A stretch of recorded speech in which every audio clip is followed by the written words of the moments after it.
The glass shattered against the stone fireplace, whiskey spreading across the floor like liquid amber in the dying light. Damn it. Ethan Vale's hands trembled as he stared at the destruction, his father's crystal decanter, the last thing he'd meant to pack for this final journey, now glittering in fragments.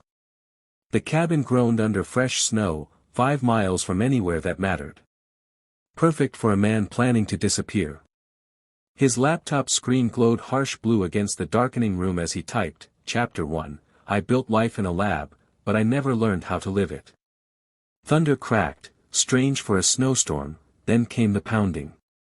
3 desperate bangs that made his chest tighten with unwanted concern. Through the frosted window, he saw her, a silhouette bent against the wind, pregnant, one hand supporting her belly while the other hammered his door. When he opened it, she nearly collapsed into him. Ice crystals glittered in her dark hair, her whole body shaking not just from cold but from something deeper, fear that matched his own hidden terror. My car died. I saw your lights. Clara, she said her name was. Late 20s, designer boots wrong for the mountains, expensive dress clinging to her 7 months pregnant form. Everything about her screamed wrong place, wrong time, wrong story. The way her eyes darted past him, searching for threats or exits, told him she was running from something. But then, wasn't he? He wrapped his coat around her shoulders, watching her fingers clutch at it desperately.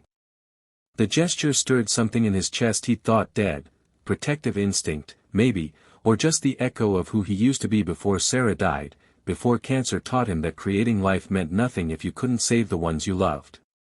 You can stay until the storm passes. The relief that flooded her face made him look away. He didn't want to be anyone's salvation. He'd come here to write his memoir, transfer his billions to research, then fade into whatever came after goodbye. Not to play hero to pregnant strangers with secrets in their eyes. Her phone buzzed, 1 bar of signal. The way her face drained of color when she read the message, then deleted it with shaking fingers, confirmed what he already knew, they were both hiding, 2 fugitives sharing space but not truth. That night, sleep wouldn't come. He could hear her upstairs, soft footsteps, running water, then humming. The melody was unfamiliar but the sound itself was painfully nostalgic. Sarah used to hum while she cooked, while she gardened, while she was dying. The memory sat heavy in his chest, a weight he'd carried so long he'd forgotten what breathing freely felt like. Morning brought unexpected warmth, not from the sun still hidden behind storm clouds, but from finding Clara in his kitchen, wearing his old flannel shirt over her dress, making breakfast with practiced ease.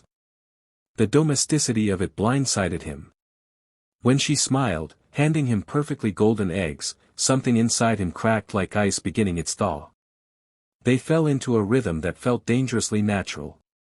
She helped organize his scattered memoir notes while he taught her to maintain the fire. Their conversations were carefully edited, dancing around truths neither wanted to share. But in the spaces between words, something else grew, recognition of shared damage, mutual loneliness seeking its match. Must be hard, he said one evening, watching her unconsciously cradle her belly, carrying a child for strangers. The way she flinched, her whole body tensing before forcing relaxation, told him he'd hit a nerve. It's complicated, she said, but her eyes said more, spoke of desperation and choices made when cornered, of needs that override wants. He understood. God, how he understood. Hadn't he made his own desperate choices? Donating sperm when Sarah was alive, hoping science could give them what nature couldn't. Then after she died, trying to erase that decision, specifying anonymous donation only because knowing a child existed with his DNA but not his love would be another kind of death. Clara's phone buzzed again.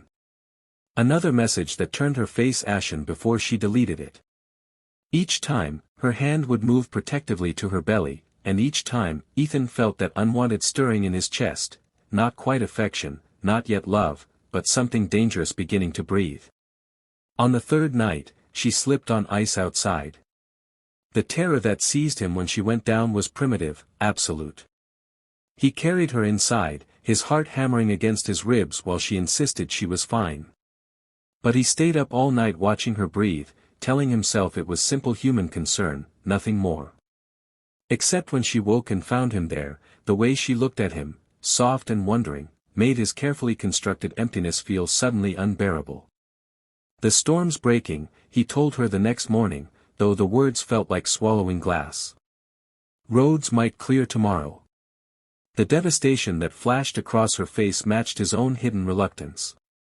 When he took her hands, they were trembling. Or maybe his were. "I came here to finish things," he heard himself saying, words spilling without permission. "But you make me want to start new ones." The kiss was inevitable, soft, tentative, a question asked and answered in the space between heartbeats. When she pulled back, gasping, he thought he'd misread everything. But no, she guided his hand to her belly where life kicked strong and insistent against his palm. The sensation destroyed him. All those years trying with Sarah, all those treatments and failures, and here was life literally beneath his hands. Tears came without warning, 5 years of grief finally finding release. That night, Clara couldn't sleep. The latest message from the agency contained an attachment she knew she shouldn't open. But her finger moved anyway, and the world tilted off its axis. Donor #A17, Ethan Vale. The impossibility of it rang in her ears like thunder. The man sleeping downstairs, the one whose kiss still burned on her lips, whose tears had fallen on her skin when he felt the baby move, was the biological father of the child she carried. She should tell him immediately. Should confess everything.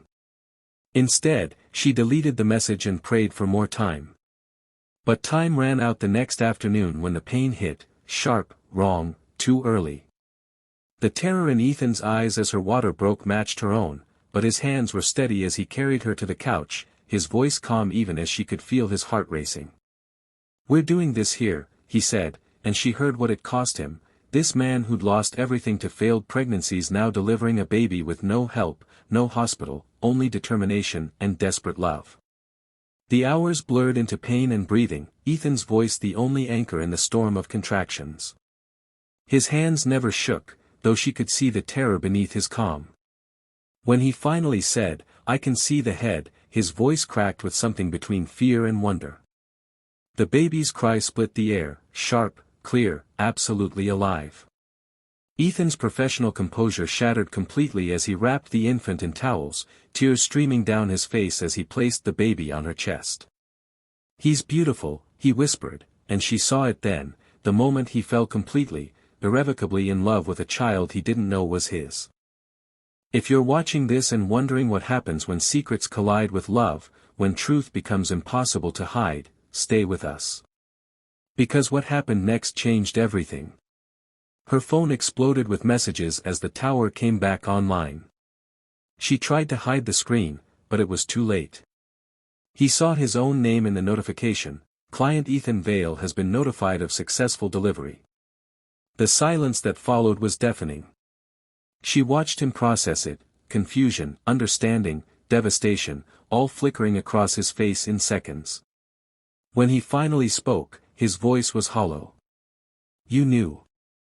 "Not until yesterday." "Yesterday?" The hurt in his eyes was unbearable. "You knew for a full day and said nothing?" She wanted to explain about fear and falling in love, about impossible coincidences and choices made in desperation. But the baby cried, and Ethan's anger dissolved into instinct.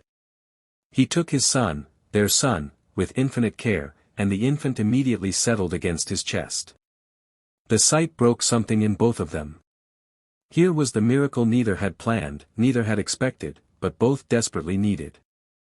"I specified no contact," he said quietly, walking to the window where snow fell soft and pristine.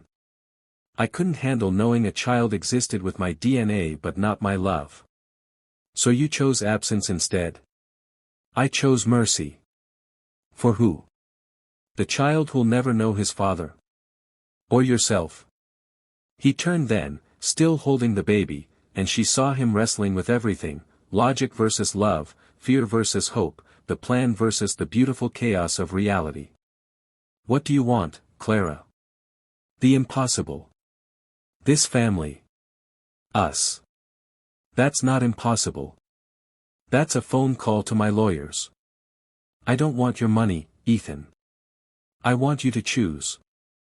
Not the donor, not the billionaire. You. He looked at his son, then at her, exhausted, brave, beautiful, and made his decision.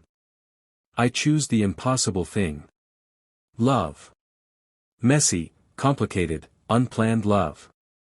The kiss that followed tasted of tears and promises, of fear conquered and hope born. When they pulled apart, all three were crying, even the baby, as if sensing the emotional earthquake reshaping his world. The next hours passed in a blur of phone calls. Ethan's voice turned to steel when speaking to his lawyers, while Clara stood firm with the agency. Money moved, documents flew, and the transaction became a family. He needs a name, Clara said as evening painted the cabin gold. Samuel, Ethan suggested after a moment. Sam Vale. Samuel Rivers Vale. He should have both our names. That implies everything. It implies everything. That night, as the fire died to embers, Clara found Ethan at his laptop, deleting pages of his memoir. What's the new first line? He showed her. I thought I came to the mountains to end my story. Instead, I found the beginning of everything. Better. But it needs more truth. Such as that love isn't about perfect timing or ideal circumstances. It's about choosing to stay when everything gets complicated. He pulled them close, his instant, impossible family, and felt his carefully constructed emptiness fill with terrifying, beautiful purpose. The baby slept between them, breathing even and trusting, while outside the storm finally passed, leaving the world clean and new. For days, Clara murmured. We've known each other 4 days. Best 4 days of the last 5 years. What happens when the world finds out? When your company, the media. Let them come. I've spent 5 years hiding from life. I'm done running. She traced Sam's tiny fingers, watching them curl around hers with surprising strength. I never expected this. Any of it. I took this job because I needed money for my mother's medical bills. She died anyway, and I thought I'd be alone forever, carrying someone else's miracle. Instead, you're carrying ours. The possessiveness in his voice should have frightened her. Instead, it felt like coming home. She'd been running too, from grief, from emptiness, from a life that felt like existing rather than living. But here, in this cabin with this broken man and their unexpected child, she finally felt real. The agency won't give up easily, she warned. My lawyers eat bigger agencies for breakfast. Besides, he shifted Sam to his shoulder, the gesture already natural, possession is 9/10 of the law, and I'm never letting either of you go. Dawn brought sun and clarity. The storm had passed, leaving pristine white silence and a world remade.